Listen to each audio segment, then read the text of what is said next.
Lời đầu tiên xin chào các độc giả đã đến với website rèn luyện kỹ năng.com. Khi tìm đến với website rèn luyện kỹ năng, chắc hẳn bạn đang mong muốn tìm cho mình một công cụ tốt nhất trong quá trình rèn luyện kỹ năng. Kỹ năng ở đây có thể là kỹ năng lãnh đạo, kỹ năng bán hàng, kỹ năng mềm, kỹ năng sống và rất nhiều các kỹ năng khác. Thông thường khi nghĩ đến việc rèn luyện các kỹ năng như chúng tôi đã đề cập ở trên, chúng ta thường hay nghĩ đến việc tìm mua cái đầu sách hoặc tham gia các chương trình hội thảo. Nhưng trong cuộc sống bận rộn của thế kỷ 21, thời gian và tiền bạc là hai thứ luôn bị giới hạn nhiều nhất.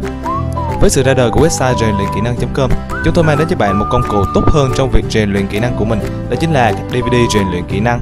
Bạn sẽ không còn phải tốn quá nhiều thời gian để đọc sách hay tốn quá nhiều tài chính để tham gia các chương trình hội thảo.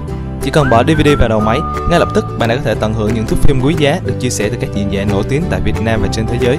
Website rèn luyện kỹ năng.com cung cấp đầy đủ cho bạn các DVD rèn luyện kỹ năng trên nhiều lĩnh vực. Tất cả các DVD rèn luyện kỹ năng của các diễn giả nước ngoài có tại website rèn luyện kỹ năng.com đều có phụ đề 100%, hỗ trợ tối đa cho quý độc giả khi theo dõi. Rèn luyện kỹ năng.com cam kết chất lượng tất cả các DVD khi cung cấp cho quý khách hàng. Với hân hạnh được phục vụ cho rất nhiều các khách hàng trên cả nước. Chỉ cần click đặt hàng, trong vòng 1 đến 3 ngày, bạn đã có thể cầm sản phẩm trong tay. Rèn luyện kỹ năng hân hạnh được phục vụ quý khách.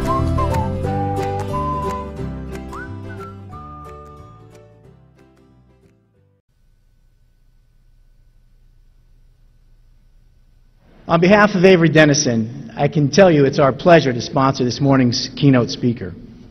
Jim Cathcart is the founder and CEO of Cathcart Institute, a team of business advisors who work with owners, leaders, and executives in the areas of executive development and sales improvement. Jim is also co-founder of MentorU.com, a developer of private online learning centers.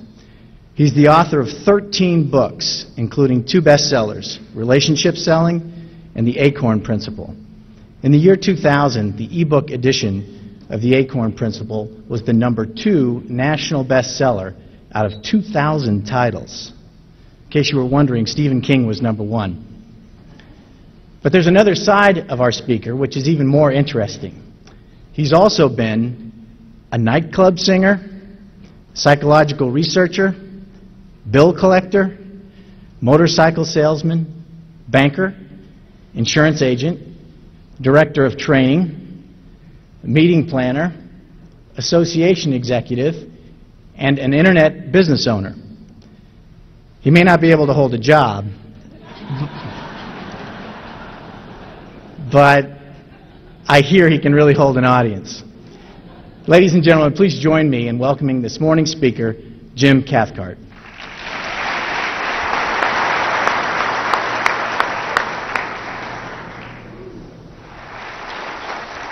Good morning.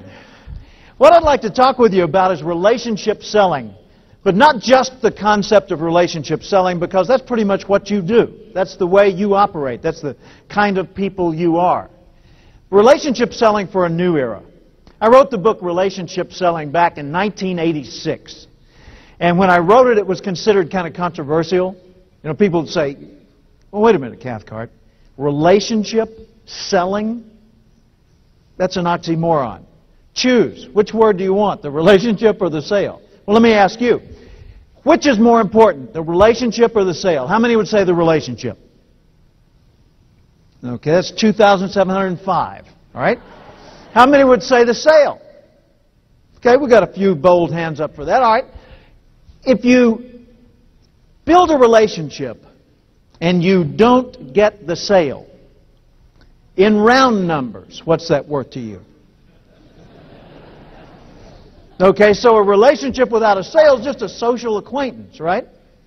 What if you get the sale, but you didn't cultivate the relationship? How hard's the next call? Harder than the first call, right? Because people expect today that you're going to be the kind of a person, the kind of a professional who they can relate to, who they can turn to you if they have a need. If something goes wrong, they've got something other than data or contracts to depend on. They've got a person they can connect with, right? So relationship selling is not separable, it's inseparable. The words go together, and they go together totally. So relationship selling involves first behaving as someone's business friend, and as you do that, whether you're getting the business or not, if you become a business friend to them, they start deferring to you for answers to questions or solutions to problems. Okay? So you become their subject expert. And after you've been their subject expert for a little while, you become their preferred source. That's the essence of relationship selling as I see it. Okay? So the question then becomes, when you're dealing with somebody, which are you perceived to be by them? A persuader who's trying to talk them into buying, or a partner who's helping them achieve the result they want? Well, the answer for almost any of us would be, well, I approach it as a partner. Okay? But do they perceive it that you're being their partner? Big difference, right? It's not just what you intend, it's what they experience. I'll give you an example. Here's where I discovered the whole concept of relationship selling in the first place. It was in Arkansas, where I grew up. Where's Lynn? Lynn Pettis. There you are. I grew up in Little Rock. By the way, yes, I've met him. Have to get this out of the way all the time, don't you? I'm the same age as Bill Clinton. We're both 55. We were both born in Arkansas at the same time. He was born in Hope. I was born in Little Rock. We grew up there at the same time. We know a lot of the same people. And if he'd made better life choices, he could be speaking to you right now.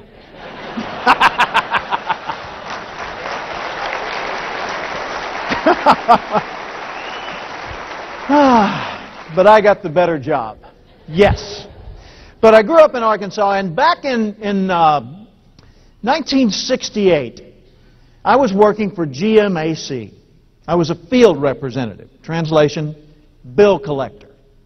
Now, 1968, I was 22 years old. Look at this face. This is 55. Can you picture me at 22? 22, I looked about 4.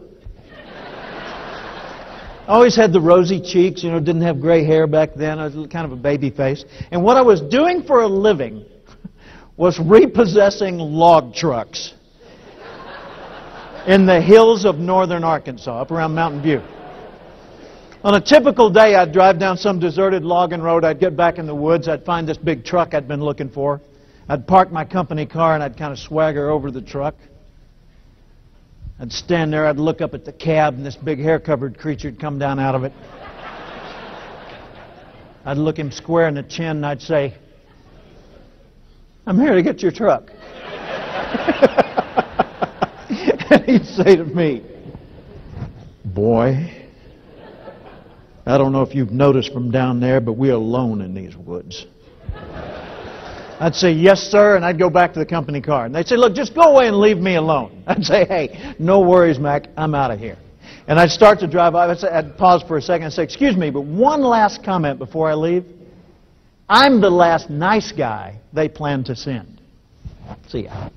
And they said, wait, whoa. What do you mean, last nice guy?"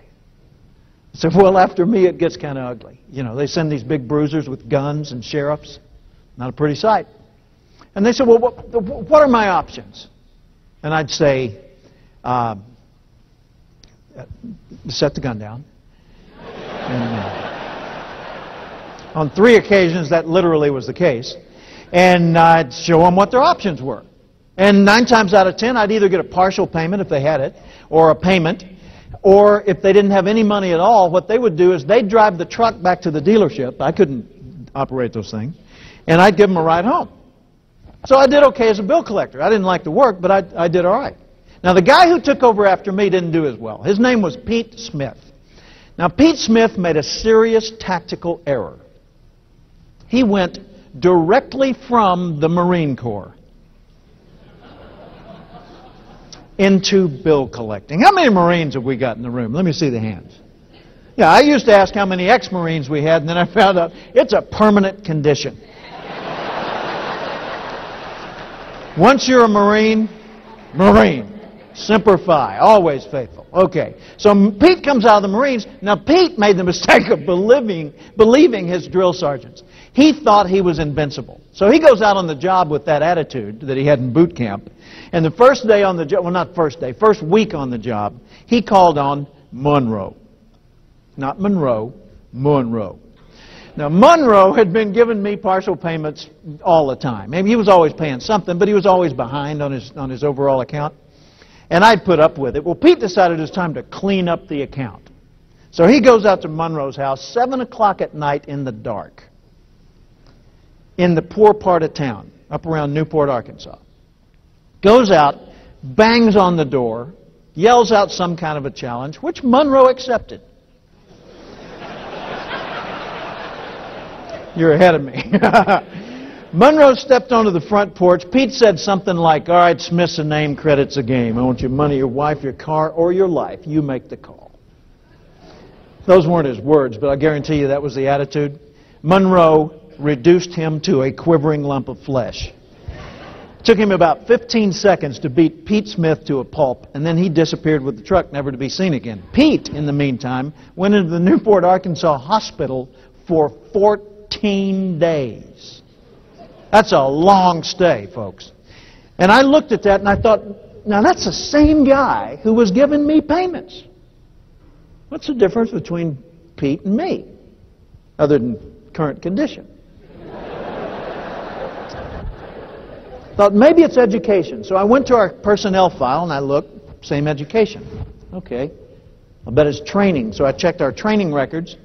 We had both completed the company's 3-part course, which at that time was, these are your accounts, these are your business cards.